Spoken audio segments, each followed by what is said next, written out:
Samantha James. Welcome to Paradise Love and Veggies. Today I'm at the Valley View Forest. It's a 65-acre working forest located on Center Road in Chimacum.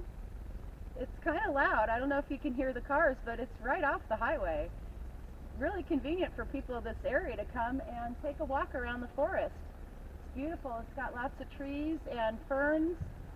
It got me thinking, how does Jefferson Land Trust, who manages this property and so many others, how do they do what they're doing? So today we're going to take a trip to Port Townsend and we're going to learn more about Jefferson Land Trust.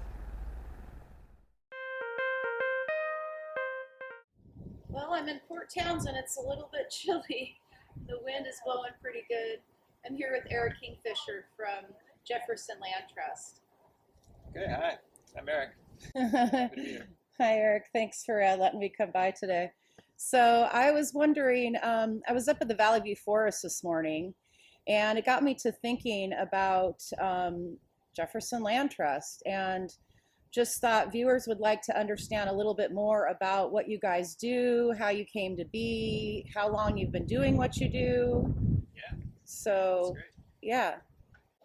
great. yeah. I could share some of the backstory of Jefferson Land Trust. We're a nonprofit 501c3 organization that has a mission of helping the community preserve open space, working lands, and habitat forever. And so we have a pretty broad scope of land conservation work that we do. And it's all started back in 1989 when the organization was incorporated. There was just a few folks in the community that recognized that there was a lot of important lands out there that didn't otherwise have real attention on them and that were really meaningful to the well-being of the current and future generations. And at the time, it was mostly the most acute problem was the loss of some of the habitat lands in the county, particularly salmon habitat. So the community kind of organized around that initially to start the Jefferson Land Trust and focused on some lower Chimacum Creek habitat conservation work. That then evolved to then recognize all the other ways in which land was being converted and changed and compromised really in the county. And the mission then got expanded to include all the other kinds of lands that we work on, like these we call working lands, agricultural lands, some farmlands, and working forest lands as well, timberlands, as well as habitat. We also do things like called community conservation, work on land conservation that supports the well-being of our population centers and our communities and helping preserve open space within them as well.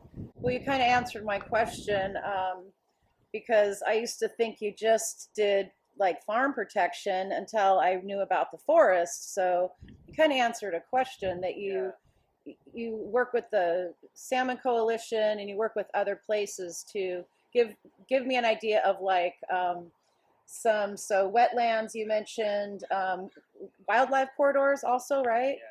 Yeah, all sorts of different kinds of lands. So when we take a look at the broader landscape, what we're in the business of is permanent land conservation, and we're typically private landowners to achieve that.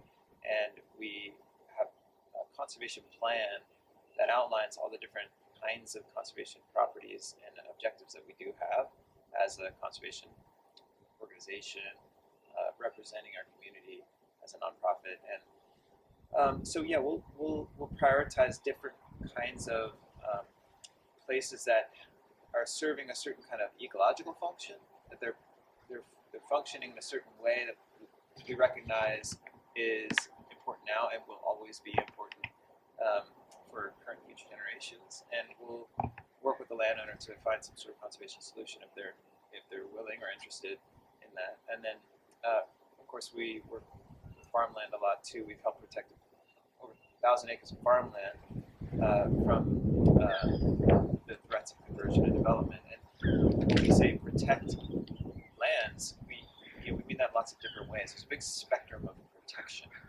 which might be interesting to your viewers. I mean, when we think of what it means to protect a place, the things that really we're trying to protect a place from is the kinds of conversion and development, paving over of lands, or fragmentation and exploitation of lands that would make them not be able to function the way they are now, and that they have the potential to in the long run. And there's lots of different ways in which we achieve that. Sometimes it's sort of very light protection, like let's make sure it's not subdivided, developed, and fragmented. That's kind of it. And then other times it's a much more elaborate approach to conservation to ensure the explicit conservation values on the property are maintained over time. And we'll identify those, describe those, and have a plan to ensure that the landowner or the land trust is managing them appropriately.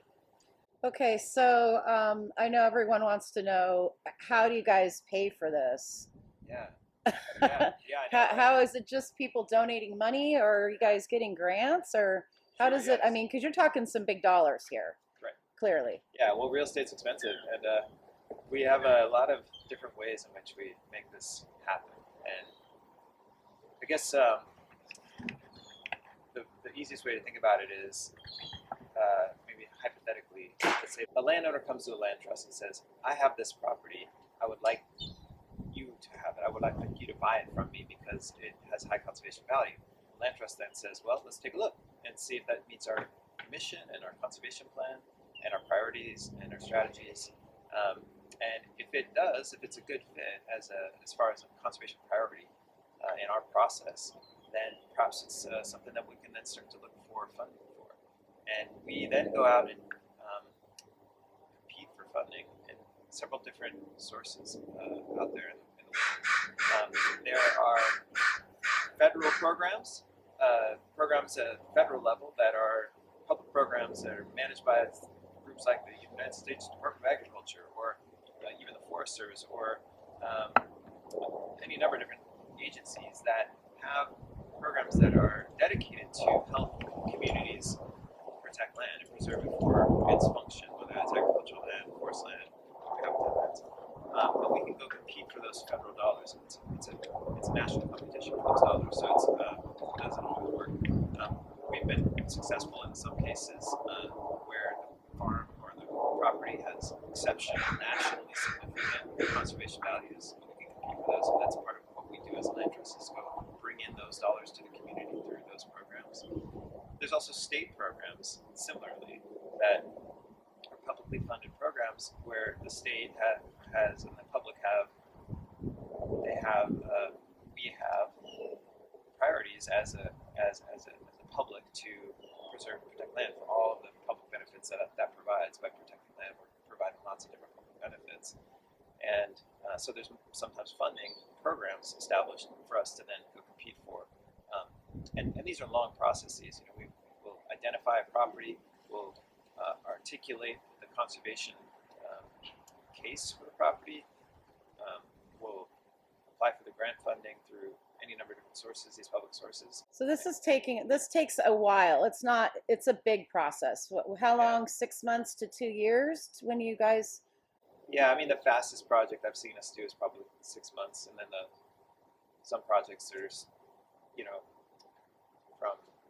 from initial concept to the end, I mean, 6 years to sometimes more. The average is probably 2 or 3 years. Wow, that's a long. Yeah, it's a long, because it is long, but it's also short. If we conceptualize that we're talking about forever protection, we're talking about lands that we're going to help protect and preserve and ensure are there for future generations in the capacity that they are today, or even better, forever. Then a couple years, 2, 3, 4, 5, 6 years is kind of it's the on-ramp to forever. Right. Right. It takes a while. So, and we also use private foundation funding. So we'll go out and find private philanthropy dollars. So those are like private foundations that we'll compete for funding for. And we'll also do a lot of local fundraising to help protect these lands. And so there's the real estate value that we fundraise for, and there's also the operations of the land trust. As you can imagine, it costs money to have professional staff and an office and equipment and you want to get tools. paid. And we all make a living. So we have lots of different ways in which people support us through either those public funding programs, private funding programs, or and lots of generous community support. And it's that generous community support, people coming to the land trust and saying, you are you are doing good work. This is consistent with my values. I want to provide money because I want to see this perpetuate, because this is important to me and my sense of place here and my future generations here. Those dollars are really what's making this work, I think, because those public programs are out there. We can compete for those, but they don't really typically fund all the operations dollars. It's really mostly going to a lot of the real estate value.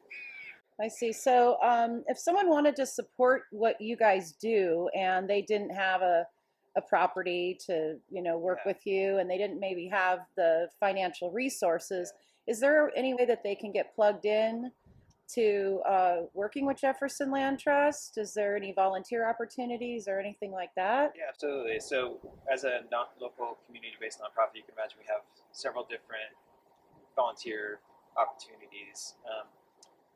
At the highest level, we have a volunteer board of directors, and the board of directors is our governing board, and they ensure our policies are being fulfilled correctly. They're responsible for financial management, and they are all volunteers. And so that's a very, very dedicated, passionate group of people that are helping make this organization is what it is. And then going from there, we have several other levels of volunteerism that range from supporting certain office operations and supporting some of the sort of administrative function of the land trust to the field work that we do. So we own several properties, about 24 different properties that we own that are managed for different purposes, but typically nature preserves, and then we also have a lot of public access, and that takes a lot of time and money and energy to keep in good shape and then actually improve over time. So a lot of these places do require some TLC to get them to the condition that we're aiming for, where they can actually fulfill their ecological potential in most cases. And so we'll have a lot of volunteer work parties out in these places to help manage basic plants, plant trees, build trail, etc. We also have a guide program we're kind of building up, where we have training happening where people can learn how to lead a good walk, teach people more about the plants and animals, or even some of the working lands, and understand those better. It's part of our mission, really, to connect more people to the land, and that's one of the ways in which we can do that is through volunteers, dedicated volunteers who are working hard to share that understanding and that message and that knowledge. So yeah, a lot of different ways that we encourage people to get involved. There's access portals kind of through our website if you are interested. And that's, what is the website? Yeah, our website is saveland.org, SAVELAND.org. So check it out. All right. Hey, thanks so much for your time today. Appreciate it. Yeah, And hopefully this show will help you get some more volunteers. Yeah, absolutely. Yeah. Or donators. Yeah. Thanks, Eric. Good. I thought before we signed off today, I would show you all my next pallet project coming up. I'm a little bit nuts. I'm going to do what may be the world's longest raised bed. This is going to be where I had planted garlic, and they didn't take because I had some cabbage planted, which who knew? They're not conducive to co-planting together. So this is going to be my raised garden space, and you can see all these pallets. It's going to be that long, so it'll be 3 wide on this side and then 2 wide on the far side. I think it'll look pretty awesome. Thanks for watching Paradise Lovin' Veggies. I'm Samantha Janes. We'll see you next time. Go.